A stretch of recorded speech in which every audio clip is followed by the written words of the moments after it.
Exciting news time. My hair is finally long enough to put in a ponytail. Kinda.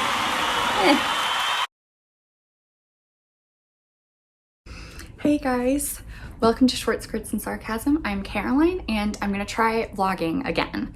And the subject of this vlog is going to be the Up Bird Chronicle because I have been putting off reading this and it's pretty big. And my book club date is fast approaching, so I do need to get through this. And I have read the first chapter and immediately I was like, well, this isn't Kafka on the Shore. It's not the same.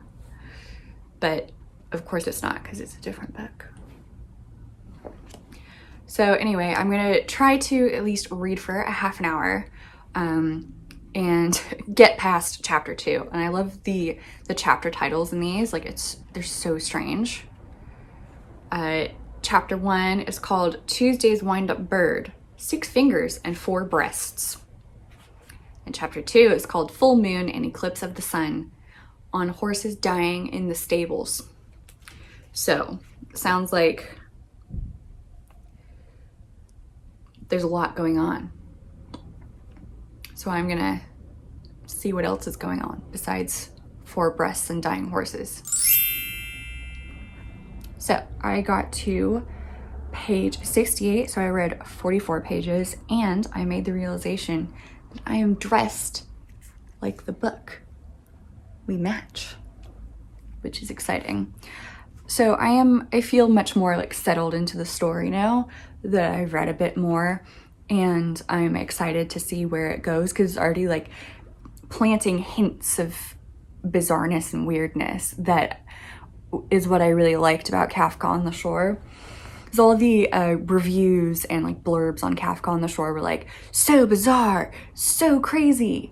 I had no idea what was happening. And I'd gotten like halfway through and it was kind of weird. Like there's the dude that talks to cats and, you know, the main character is like escaping a prophecy. So it was a little bit weird, but it wasn't the crazy bizarre stuff that the blurbs and reviews made it seem. And then I was like, this isn't that weird. I don't know why people are so weirded out by this. Like, And then the very next chapter, it started raining fish. And then I was like, aha, I've arrived at the bizarre chapter, at the beginning of the bizarre stuff. So I am guessing that this is going to have like a similar thing. So there have been seeds planted about weirdness, but there is just some like classic men writing women stuff that's like, why? Is this relevant? For example, my eye caught the calendar on the wall. The calendar showed the phases of the moon. The full moon was approaching. Of course, it was about time for Kumiko's period. Is she a werewolf? Why? It is not relevant at all. And another thing that, you know, struck me as I was reading this is that the main character and his wife Kumiko with the werewolf period have a neighbor who is hard of hearing, and he lost his hearing in the war.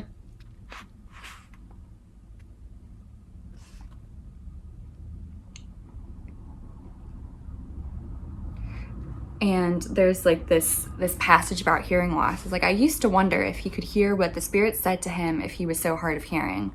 But perhaps it worked the other way. The worse your ears, the better you could hear the words of the spirits. And I mean, I have hearing loss. So far, no spirits have tried to contact me, or at least if they have, I have not been able to hear them. So, also, again, wrong. Maybe my time hasn't come yet. Maybe I'll become a spiritual medium soon. We can hope, there's still time. So, I mean, this book, I think originally came out in 1994. Or 1995. The copyright page lists both those years as the copyright years. So hopefully, hopefully in more recent literature, men won't, write stuff like werewolf periods. Hey guys, I read about 30 pages of this book over the weekend. I feel like I can't read this book unless I have a good chunk of time that I can dedicate to it, because it's pretty dense and involved, and I am liking it. But I do feel like Haruki Murakami has never met a human woman before reading this. Like, is that what you think women talk like? Is that how you think women work? I don't know, dude. So I've been like doing everything except read this book. I've read a bunch of other books, and today I will probably finish Act Your Age, Eve Brown. I am loving it. But before I let myself do fun things, I am going to do some work, which is much less exciting, but necessary.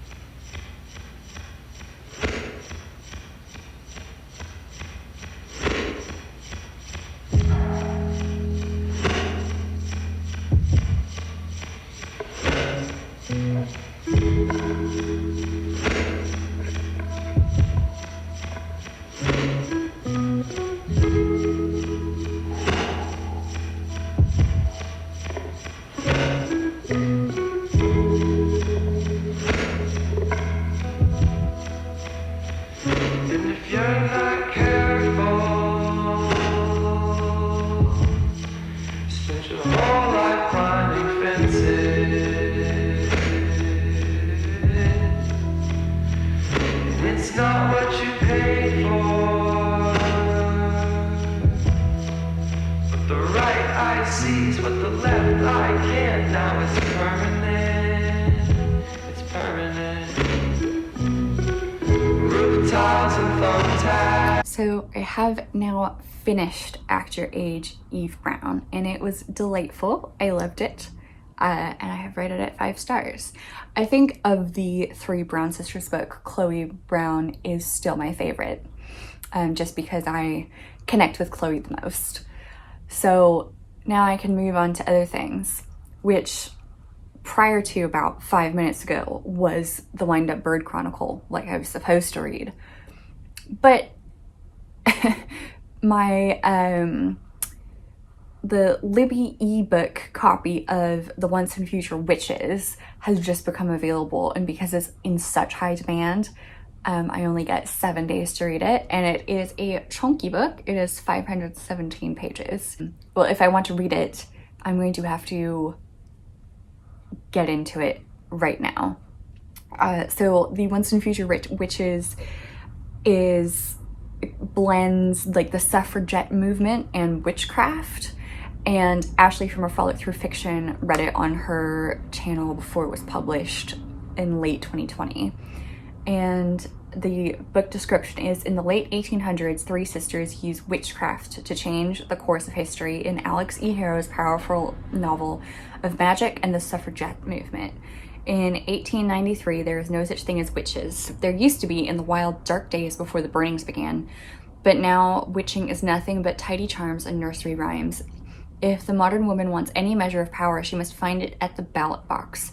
But when the Eastwood sisters, James Juniper, Agus Aramanth, and Beatrice Belladonna, join the suffragists of New Salem, they begin to pursue the forgotten words and ways that might turn the women's movement into the witches' movement. Stalked by shadows, sickness, haunted by forces who will not suffer a witch to vote, and perhaps not even to live, the sisters will need to delve into the oldest magics, draw new alliances, and heal the bond between them if they want to survive. There's no such things as witches, but there will be. So I am intrigued by that, and hopefully I will get this book done in the 7-day window that has started today.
Happy St. Patrick's Day, guys.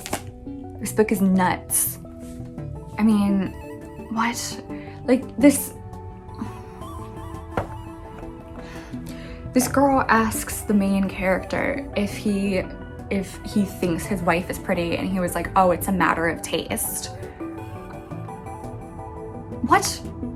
Why would you say that about your wife? And then the girl asks, do you love her? And he's like, I think so. Divorce. Ugh. And like this other woman, why? So she's like talking about how she used to have this pain disorder. It sounds kind of like fibromyalgia.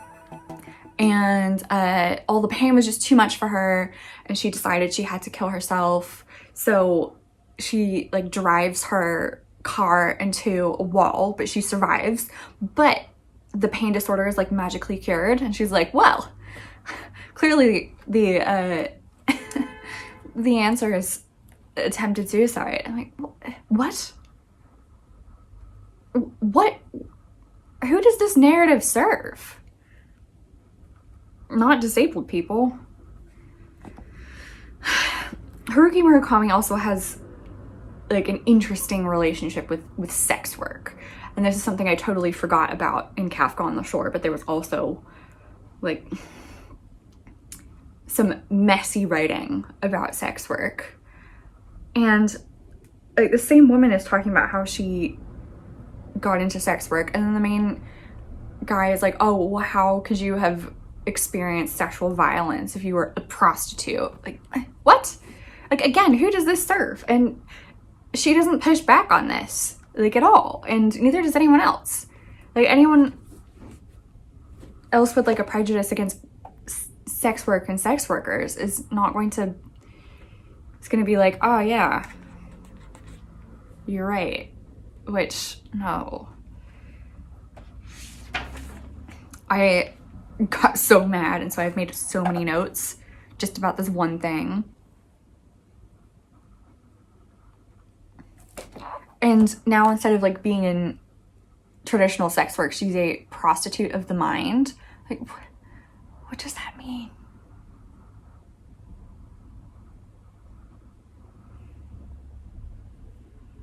Guys, I'm confused by this book. It is a lot.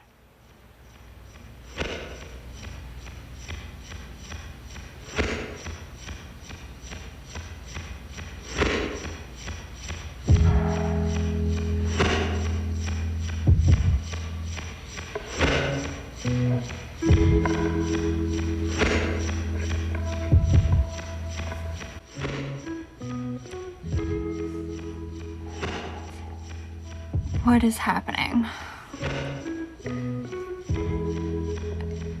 I'm so confused. Just read a pretty good chunk of this, and I think is going to turn out to be mostly flashback, because it did not make sense at all. But I am nearing the end. I'm on page 425 of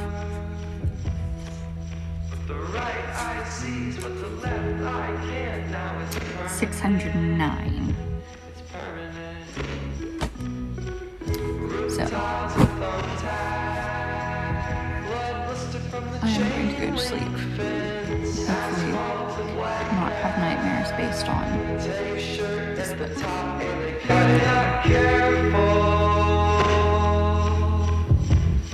Spent your whole life digging ditches.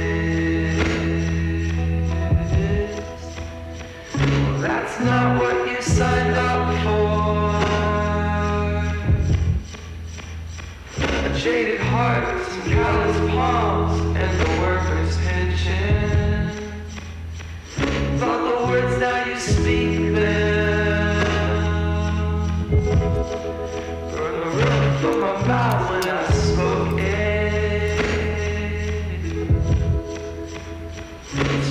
box you can reach from. Due to some extreme insomnia, I finally finished the Up Bird Chronicle last night. And I don't even know what to say. There were so many like weird, bizarre twists and turns to the story that I really enjoyed. But my enjoyment was really hampered by all the misogyny and women being written really badly. So I have rated this 3 stars, but that might change. I'm really excited to talk about this with my book club. I'm also really excited to maybe catch up on sleep. As you can see, my under eye bags are straight up purple. Alright, well on that slightly depressing note, I'm gonna end this vlog here. You can check out all my links in the description to follow me on social media. You can follow this channel for more weird books that I'm sure I will read in the near future. And you can also read all my book reviews on Medium, and I will see you next time.